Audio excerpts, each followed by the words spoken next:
Hello, and welcome back to the Connect to You podcast, where we talk about health, life, and feelings to connect to a better you. I'm Mark. And I'm Ty. And this week we're actually going to talk about how to keep yourself motivated. Yeah, Marcus and I were discussing all the different kind of problems you can run into and different times you need to motivate yourself in a stressful situation, in a good situation, and a few hacks to make sure you're getting the most out of your exercise time or creative time or whatever it might be. Yes, different things that can come up in life. So I guess one of them would be job loss. Yeah, for sure. Staying motivated for working out, for fitness. Yeah, and also trying to motivate yourself to look for that next thing that you want to do. Yeah, whether it be, a side hustle or getting back into the regular job market or just, hitting some new personal records. So I guess to start with, we can talk more about that. I actually recently went through job loss back in January. For me, I feel like previously things that I went through helped me stay motivated to find that next job. And I was fortunate enough that I had started something in November, Connect to You Fitness. So I had started that and was going pretty as heavy as I could while I was working two jobs. So the transition when January hit was actually pretty easy because there was only one thing that I knew that I could be doing. Now, what in particular did you do that first day that you got up newly unemployed, but having that kind of side hustle that you were working on? What were some steps you took to remain motivated, and how did you feel on that day? Okay, so the Monday, so previous to that, I actually made a decision to take time until the Monday, really process everything, talk to the people I needed to talk to. So talk to my parents, talk to some mentors. I talked to you about it. Yeah. Went to an event, so your birthday party. Oh, right. Yeah. Was something that I actually, and you had told me that I didn't need to go to it. I did feel I should go to it, and I wanted to go to it because I wanted to be surrounded by people who I care about and who cared about me. And even if I wasn't talking about that situation, I still wanted to make sure that I was surrounded by people. And I gave myself until the Monday to decide what I was going to do. So on the Sunday, I came up with a plan, things that I thought I needed to do now that I could work on that side hustle from before full time. Coming up with a plan was basically the thing that I knew I needed to do. I had so many ideas that I just started writing everything down. Gotcha. So Monday comes around, you have your list that's ready to go of kind of like mini goals you need to achieve or just things you need to check off. How did that Monday play out for you? Was it a productive day or was it just like a lay in bed and feel sorry for yourself? And what do you think made the difference between those two sort of outcomes? So it wasn't a lay around in bed type day. So previous Wednesday, got let go, talked to the people I needed to talk to. I actually went out to my parents' house. My mom, my dad, and I really had an in-depth conversation. On the drive out to their house, which is about an hour, my brain was already processing what I needed to do to get over this. Come Monday, I knew I didn't have any time to sit there feeling sorry for myself, to be pissed off at anybody at that company. I didn't have time. So that mentality really helped on the Monday because I got up, I think at 7:30, 8 o'clock. I hammered out a workout because I knew I'd feel better and felt more energetic during the day. And then just hammered out everything. And I think that first day I put in probably around 12, 14 hours. Wow. So that's a really productive day. Yeah. So a couple things that helped you on that. You had a list of goals that you needed to achieve, and you had a sense of urgency too. Yeah. You knew that you didn't have an infinite amount of time to baby this project off the ground or anything like that. You needed to get on it right away. So that really helped you have a strong day and a good first start and lots of motivation. Yeah. Was being motivated something that was necessary for you to do your workout, or do you think your workout helped you be motivated? I think my workout helped me to be motivated. Getting something done in the morning, whether it's an easy task of making your bed or doing a workout or a mix of all of that stuff, hammering out morning tasks or morning routine, whatever that is for you, I feel helps you build up into the bigger things that need to happen later on. I do the same things every single day that I wake up, and it's accomplishments, whether they're small. So brushing my teeth, I feel is an accomplishment. Yeah. I know I need to do it. And I hate brushing my teeth. I mean, I do, but I hate it. Yeah, and sometimes it's just a pain because you rush around and you feel you need to get other stuff done at that time. But brushing your teeth, getting that done, I don't eat breakfast, but I get my food ready for the rest of the day. So that's another thing where I can pretty much do that when I'm sleeping, but it helps motivate me going into my workout that I did all of these small tasks. So then it helps me going into the workout, get my training done. And then the bigger tasks that I have written down from the previous day, I can start hammering them out because I'm more alert, more awake. I've been successful basically the whole morning on everything else. Now that next task just has to happen. Gotcha. So building a series of small achievements just to kind of help you through the next bigger achievements or bigger tasks that need completing. Yes. Yeah. And that's something that I do and something that I picked up on quite a while ago, that I prefer to work out in the morning because at nighttime, if I need to do a workout, I will, although I have less energy because I've already done a lot of stuff during the day. So I'm less motivated to actually get that workout done. So I'd rather it be the first thing because it just gives me more energy, gives me that motivation to do the rest of the stuff that I have to do in that day. Now, do you think that if you were treating your morning workout in that situation, if you were treating it a little bit differently, if you regarded it as something that needed to get done for fitness, say, more than for mental health or to get started with your day, do you think that would change how you perceive that or how you approach that? If it was a little bit more of a stepping stone towards having a beach body as opposed to just something that was part of your routine and that needed to be done just as much as brushing your teeth or making lunch? Yeah, I think it would change it just because this way it's building a habit. If I do that consistently and every day, it starts to be less of a mental drain. So I have to use less willpower going into that to motivate myself. It's just on autopilot that this just makes sense. This is what I'm doing. If I wanted to get that beach body, that's a good way to spur on training and workouts. If you have a deadline, you can do a lot of stuff in that time, be motivated because there's that day on the calendar. So summertime's coming up, I'm going on this big vacation, that's there. Oh, I have a wedding coming up, that's on the calendar. That's not going away. You know that's coming up, so that can be huge for motivation. What do you do after that though? Right. So back to kind of the same thing, like you said, having that sense of urgency to really get things going on. But yeah, that's a good point, that you maybe won't always have that sense of urgency. And that's why we see so many people doing yo-yo weight loss and everything like that, is they have that one day on the calendar that they really want to hit their goals for. And maybe they hit it, maybe they get close, whatever. They've definitely been more healthy leading up to that. But then, yeah, you hit that day, and how do you stay motivated after that, after you hit a plateau or something like that? Yeah, and what are some things that you do to motivate yourself? So you currently own your own business. Yep. And you have for a few years now. Yeah. What are things that you do to stay motivated to show up every single day? You have to because it is your own business. Yep. But you might not put in as much effort as you do unless you were motivated. So what are things that you do? Absolutely. One thing I started in the last year or maybe 6 months, just to make sure that I was using my best work for myself and not for someone else. At the end of every day when I'm done at work, I say, what are 5 minutes I can put in to make my business better? It's not always something really groundbreaking or hugely successful, but every day I'm trying to put in that extra 5 minutes of concentrated effort. It's usually once the business is closed for the day, and it's not anything that's going to make me late for supper or getting home to my family.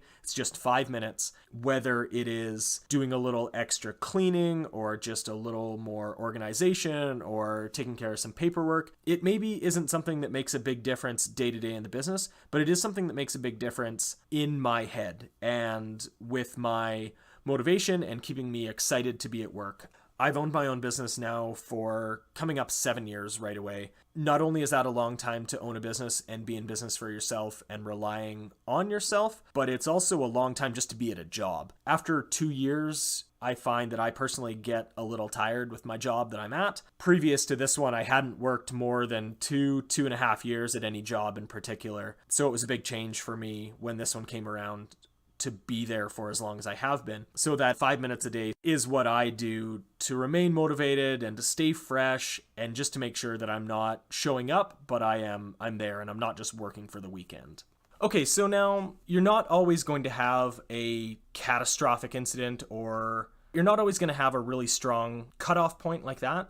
So how do you stay motivated to do a side project, for example, when it isn't life and death, when it's just something that you're trying to work on in your spare time, when you already have a job and workout schedule or family? So, Mark, how do you stay motivated to do something like that?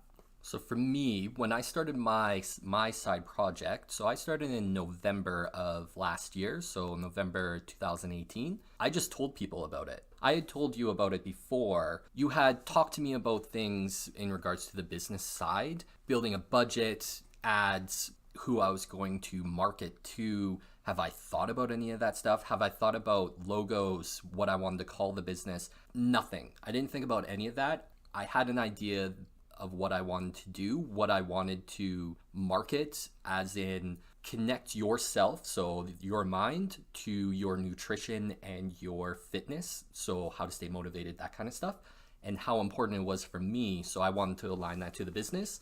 And we had talked about that, then I stopped talking about it because that shit scared me when you talked to me about it. When I talked to you about it again, I had told more people. So I talked to my parents about it. I told some people at work about it and talked to you, and you had brought up the exact same points. But this time I actually knew you would, and I had thought about those things. Not in a sense of what was feasible, just in the sense of this is exactly what I want to do. I have the name, so I have that solid boundary, what it was about, what it encompasses, what I wanted to become. I had thought about ads, had thought about logos, things like that. From there, telling you was probably the best thing, because then you motivated me. You kept talking to me about it. You kept asking me, what's my plan for today? Yes, you're working for the financial industry that you were, or the bank that you were. What are you going to do to make sure that you're still working on this business as consistently as possible? So having somebody who knows business, because you own your own business and have for 7 years, and having that person to help me is what motivated me to continue my side project, because there would be times where I text you at 9 at night telling you, hey, these are the things that I did. And you would be very excited for me, which I think is so important, to have somebody in your life that can be excited for something that they are a part of in a different way. They aren't a part of the day-to-day. They're just more of a part of, okay, you need to think about this, you need to do this, and gets excited for you when you talk about those things. Gotcha. So someone to hold you accountable and just check in daily, weekly, monthly basis and make sure that you are keeping up with your goals and your checklist and hitting some benchmarks. Yes. Yeah. And making sure that person knows what those benchmarks are in the beginning. Right. Okay. So one thing that you talked to me about was writing things down.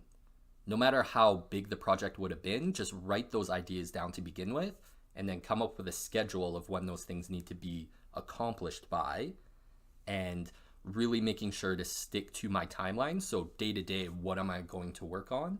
And then you also holding me accountable at that point, saying, hey, you told me this Monday that this is what you're going to work on, and you're going to have it done by Friday. So designing the website, putting out my first article were big things that I needed to get done. And I told you about it on the Monday. We had a discussion about it, and I said by Saturday I would have it done. Right. And I did get it done later on in the day, and I kept trying to make fixes and everything, but you telling me or texting me every hour, 2 hours. Yeah, 5 minutes, whatever. Yeah, but that is what motivated me to put out my content and just put it out to the world, make it real, and move forward with it. So having told me, having me being someone who's keeping you accountable, and then starting with big, broad goals, breaking it down into manageable, daily, achievable goals, actionable items over a timeline. Yes. And then, yeah, as I recall, I was pestering you pretty frequently about getting, your first article up and the website live. Let's talk a little bit about what concerned you with that, whether we want to talk about perfect being the enemy of good. And I know that you had a lot of concerns about putting up an article before it was perfect and clean and spotless. You were worried about putting up something that was less than your best. And I had encouraged you just to get something out, because one way or another, it was going to be your first article. Talk me through that process. In the beginning, I spent that whole week working on my website and working on the article at the same time, and I probably split it up half and half for the days, and I was putting in a lot of time. First trying to figure out what I was going to write about. What happened was on the Saturday deadline time, because that's what I thought of it as, was I had it written down in the calendar as website article deadline have it done all in caps. Otherwise, Ty will do something. Blow up your phone. Yes. And your house. And yes, exactly. Didn't want either of those things happening. And I didn't want to I felt like I would let you down if I didn't accomplish those tasks by the time that I said I was going to. To begin with, was very terrifying. At first, didn't think I knew what I was talking about. I had no idea if my article was going to resonate with anybody. And one thing that you told me about very early on, even for the first article, was if you can connect with one person, shouldn't that be enough? Right. And that's something that I had in my head, that if I can connect with one person, if my article connects with one person, if each week only one person reads it consistently, but they read it because they actually get something out of it and they're able to put something into their life, I should just be able to put that article out, and I'll make adjustments on it, but I don't need to make it perfect. I just need to make it so that it sounds like I'm speaking to whoever's reading it. Right. So I got over being terrified mainly because of the deadline. And I had the article written, I had the website ready to go, and I just kept making minor adjustments that I could have made later on, but I needed to get it up. And the reason I needed to get it up, other than the deadline, was I just need people to see it, so to give me feedback. Right. Yeah. The best article in the world isn't going to do anyone any help if it's in your waiting to publish folder. Yeah. And same goes for the website. If you don't put your website out, you're not going to post your article on said website. So then the Facebook page that you're going to create, the Instagram page that you're going to create, anything that you create, you're not going to have somewhere that houses all of that content. Right. There's a really strong motivating factor just to get it out there, get it started. You can always tweak it later. You can always fix it later. You can always write a better article later, but start as soon as possible so that people can start seeing it. And, I have to say, I don't think any of your articles have only been viewed by one person, so that's great. Yeah. You're at least reaching me. I'm reaching you, and I'm reaching my parents. Perfect. And my mom tells me that my stuff is good, so. And that you're handsome. So I've also been working on a bit of a side project since November last year. I've been doing some writing. I used to do a lot of creative writing back in college. That was what I took a lot of my classes in. Initially for some easy English credit, but then later because I really enjoyed it. I excelled at it. It was a good outlet for my creative side. After 10-year hiatus from doing that, I decided to get back into it. And it was largely the same thing. Spoke to a friend that I knew wanted to do the same thing as well, and her and I kind of just started holding each other accountable. We would check in daily or weekly, make sure that the other was doing their writing. We had originally set some pretty steep, maybe unattainable goals, but it was a good excuse for us to check in with each other and make sure that we were writing every day and getting our page count and that sort of thing. So now that we're 5 or 6 months moved on from that, I've settled into a little bit more of an achievable rhythm and am producing a less crazy amount of product, but it's a sustainable amount. I have my 2 days a week that I sit down and spend a few hours doing writing, and I'm hitting my word count goals, but it's largely due to having someone that holds me accountable and also having achievable goals, and that deadline also helps as well. So do you find that in the beginning you were more motivated than you are now, or based off the adjustments that you've made? Because you said that you had some pretty ridiculous deadlines and word counts and things like that. Do you think that you're more motivated now that you've taken time to figure out exactly what you need to do? Or were you more motivated in the beginning? Or has that changed at all? I don't know that my level of motivation has changed a whole lot, but I have noticed a difference in what I'm producing. My original goal was 1,000 or 1,500 words a day, which is a pretty steep amount for creative writing. That works out to 6 novel pages a day. And that was a lot.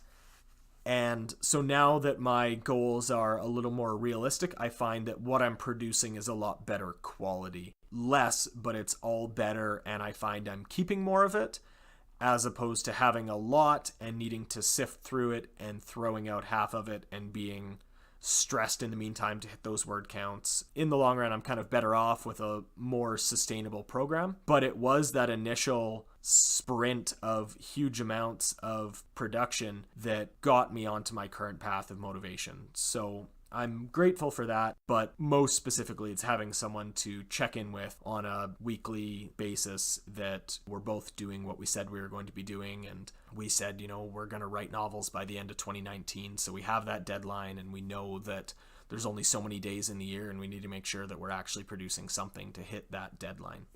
So you heard it here on the podcast, 2019. Yeah. By the end of it, there's going to be whoever's listening to this, check in with him and make sure that this is actually happening. Hold me accountable. Yeah. You wrote an article before about shame gremlins. Tell us what that feels like and how that affects your levels of motivation. Yeah, so shame gremlins are along the lines of perfect is the enemy of good.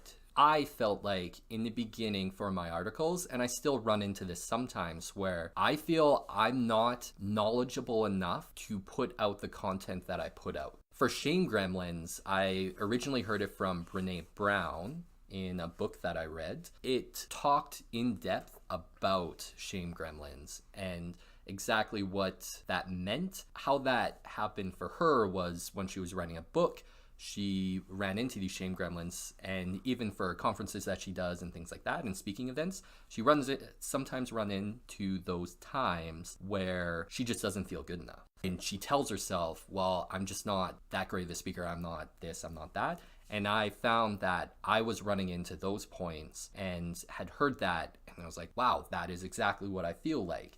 I just don't feel I'm good enough, and I want to hide my articles and I want to keep them so that nobody can see these pieces of me, because that's kind of how I feel, is they're pieces of me. I don't have to expose that to anybody, and it makes you want to just not continue doing anything.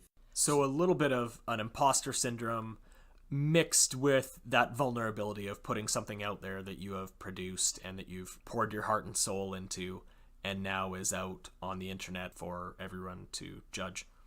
And out there forever. Yeah, the internet is forever. Yes. So that's a big thing for shame gremlins. To me, it's just that feeling that whatever I'm going to put out content-wise is just not good enough. Whatever I'm going to say is just not good enough, and it can hold me back. So a way that I found to get around that is to actually speak about it. So I've talked to you a few times about feeling my shame gremlins and imposter syndrome. And I've actually put it into my content sometimes when I feel that way. So I make an Instagram post saying, oh, I felt these shame gremlins in regards to this that I'm going to be doing. So I started training a new client and I felt that way, and I posted an article that I did quite a bit of research on, but I still felt like I wasn't good enough to post that article. And I also felt other people already posted this, so why wouldn't people who look at my content just go to that one? Because this person's been in the fitness industry for so much longer than me, so they might have better information in regards to this. Right. Stuff like that comes up. I find to help me get around that is to just talk about it. And whether that's with myself saying, hey, this is what I'm feeling, and putting words to that feeling. I feel anxious putting this article out because of these things. What happens now is I don't feel that way putting my articles out. There's always going to be people who are reading it, and I see that week after week after week of me posting since the beginning. Whether that ebbs and flows on how many people are reading, as I said, going back to what you originally talked to me about, if one person gets something out of my content, I should keep putting it out. Yeah, for sure. I mean, you are making a difference at that point. And it's important to remember too that if everyone had felt this way, we would have exactly one movie and one song and one novel, because someone else already did it, so do I really need to do that as well? And even one career. Yeah, exactly. Do you ever find in your writing that you have like shame gremlins or imposter syndrome? Oh yeah, for sure. I read a lot of fiction. Most of it's pretty good. Not all of it, but most of it's pretty good. You read something and you go through and you're like, oh man, I could never, craft a story like this or weave a plot like this or develop characters the way this author is. And you realize sometimes that everyone has to start somewhere. But also it can be really great to read something that's just crap, then think to yourself, hey, I could probably do this. It's not rocket surgery. I can probably figure my way through, get a rough draft, and then send it out and do some edits and make it better. But I can't do that until I get a rough draft, until it's completed, until I actually sit down and write something. What are some ways that you said that you read some books that aren't so good, that pumps you up? Yeah. What are some other ways that you help yourself in regards to shame gremlins, or that other people help you in regards to it? It definitely helps to talk to people, send out your stuff to have other people evaluate it. In my case, to have someone else read it. And, I had my my accountability buddy read over what I had written. When she was done, I asked her, like, okay, well, what do you think? And her reply was, oh, I forgot that I was supposed to be editing this. I was just reading it and enjoying it. And that's a great feeling. One thing I've really kind of ran into with staying motivated is learning your procrastination patterns. I'm a procrastinator like everyone else, and maybe worse, maybe better than some people, I'm not sure. But I found after some trial and error that there are certain times a day I am a lot more productive when it comes to writing, and certain times a day where I just sit there and procrastinate for the hour or 2 hours that I'm supposed to be getting something done. So for me, it's in the morning. I mean, my morning, which is like 9 o'clock on. I'm not a real morning person. From 9 o'clock till noon, usually on Wednesdays, which is a day off for me, I sit down and I get 1,000 or 1,500 words done. And then I try and write on Sunday as well. It's a day that I'm home early from work and I don't have to leave until later if I do work. So I get that morning time. It's one of those things that didn't work out nearly as well for me in the evening. Unlike running, which is not a morning thing for me, it's definitely more of an evening thing. The most important thing was figuring out when my time was being used properly and when it was worthwhile to commit that time and when I was just wasting time. So I think that's super important to hone in on in regards to being more efficient and finding ways or finding the times that you are the most efficient. Your writing time is efficient in the mornings, and you figured out days that also work out for you schedule-wise, and then you figured out that for running as late as possible, because you've ran sometimes at about midnight. Yeah, I realized too that when it comes to the procrastination thing, that if I'm going to be running, I need to be running every day, because one day off is enough for me to just decide I'm going to quit. Yeah, it works out pretty well in the evenings. I've eventually realized that ideally I go before 11 o'clock p.m., because I start to have lower results after that. I'm just a bit too tired and my times are way slower. And it's important to find times you are efficient and you're using your time in a proper way. Because you can sit down and spend 3 hours, for you working on an article, for example, and maybe only get half a page done if it's a Wednesday afternoon. But on a Saturday evening or a Sunday morning when it's crunch time and you need to publish that article, you're just banging through the pages and getting it done really quickly. Yeah, and I found when I was doing that, it's funny that's how that works for my writing, because I don't like stress. If I feel stress, I just usually shut down. But when it comes to the article and having that up, especially now that I've been posting so regularly every Sunday, and the times have adjusted a bit, but it's always been Sunday. Yeah. That article is up. It's funny that stress really helps me get that article done and doesn't lower the quality. Like, I can't do math at all, which is why I have a great editor in Ty, because he's usually one of the first people who reads it and then texts me if there's anything that's in there, and it's like, you need to fix this, because my previous mistake was off by about 40 some hours. Yeah, I just found time somewhere. Magicked time out of the black hole. Yeah, but that speaks to my writing, because I was going on the flow of I had already written the amount of times and did the proper multiplication to begin with for the first two, and then the last one just messed that one up. But if I actually didn't write that down and I wrote it on a piece of paper, I would have been fine. Well, and that's a great example, too, of you just not getting bogged down on those little things and getting your article done, getting it up. I let you know pretty quick. It was an easy, quick fix. You were able to adjust it. It didn't really make a big difference in the overall scope of the article. It was kind of about how incremental change has big results, and spending a little bit of time here and there and finding some downtime to get more done. So talk a little bit about what you do in your downtime and when you have downtime. That's a great point that you brought up in regards to finding out when the best time is that you can get stuff done and making sure that you get stuff done when you can.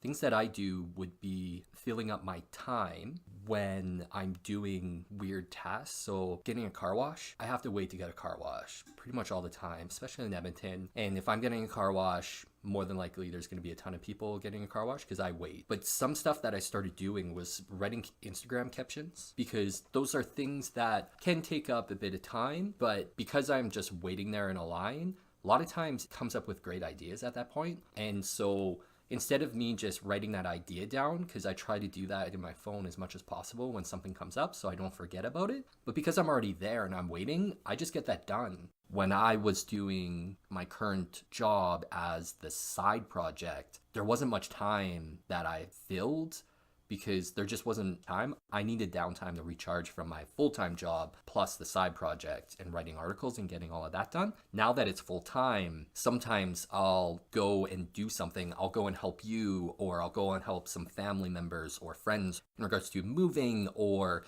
just going for lunch or whatever the case is. So finding times during the day to fill really helps me just be more efficient. It really goes back to you talking about when are you most efficient. I slow down. If I've been going all day, I slow down in the evening. So there's not many times that I can pull a 17-hour day. I've done that before to try and get ahead. It's just quality-wise sinks so much. So you talk about quality of your runs because you're just so tired. Right. Same thing happens with me. I've been working and I do take breaks, but even 20-minute, 30-minute break just doesn't seem enough when you've been going at it for that long. So I found filling my pockets of time and trying to motivate myself in those times help me in the long run, so I don't need to do those 17-hour days or feel I need to do that. Yeah.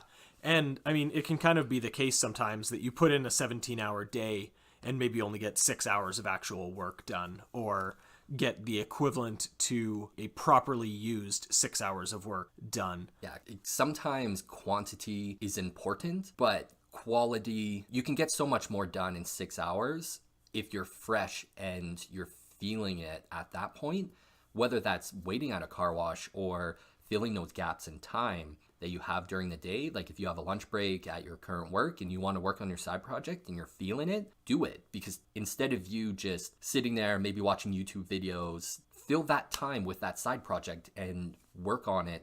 And even if it's 15, 20 minutes, whatever the case is, that's still 15 or 20 minutes more of work that you're getting done in regards to your side project that you didn't do previous. Yeah. And that can add up over time. Yeah, and I mean, that's why I run in the evening. My job isn't usually particularly physically straining. It is kind of a mental thing. So in the evening, I'm a little worn out mentally. I don't have a lot of creative energy left. So that's why I'm not doing writing in the evening, but my body is relatively fresh. So it works out really well that I can do physical stuff in the evening and mental stuff works better in the morning. I know at work that if I have a bunch of stuff I need to get done, whether it's a bunch of bookkeeping work or whatever, it's best if I get it done before 3 p.m. I've learned that my 3 p.m. till 5:30 p.m. is not a really efficient time for me. It's just time where I'm a big lump and then a frantic 30 minutes of concentrated activity towards the end of the day where I get 2 hours worth of stuff done. So I've learned to realize when my peak efficiency is. That doesn't happen overnight. No. Like that's what it took me time to find out and to actually know that I needed to find out that stuff. So when I started doing this full time and working on my business, I needed to figure the peak times and when I was most efficient. Sometimes I can be tired and I can be efficient and quality doesn't go down, but I try to cap my day at about 8 hours. I could do more. Sometimes I used to run into a shame gremlin of feeling like I need to do more. When I did do more though, quality would go down a bit, or I would run into trying to be perfect more. Yeah. Rather than my peak mood, which is, let's just get this done. This is great quality. if there's something that needs to be fixed, somebody will tell me. So whether it's you or it's somebody else who reads my content or views my Instagram content, anything like that, I've had people tell me, you need to fix this. And it's quick fixes, which is great. Yeah. But even if it wasn't a quick fix, then I need to adjust a picture or whatever the case was, I'm still grateful that somebody took the time to read that and then tell me that I needed to fix that. It takes time to learn your peaks because some people might be better physically, better mentally later on in the day than they are when they first wake up. Where I am definitely a morning person and I do better and get more stuff done in the morning. And yeah, it's very important to kind of play around with trial and error and see when you're mentally sharp or physically sharp. And if you have something in your routine and it's just every day it's not working and you have to grind through it, it's maybe time to evaluate and see if you could slot that into a different part of your day and get better results. Or if that thing is adding value.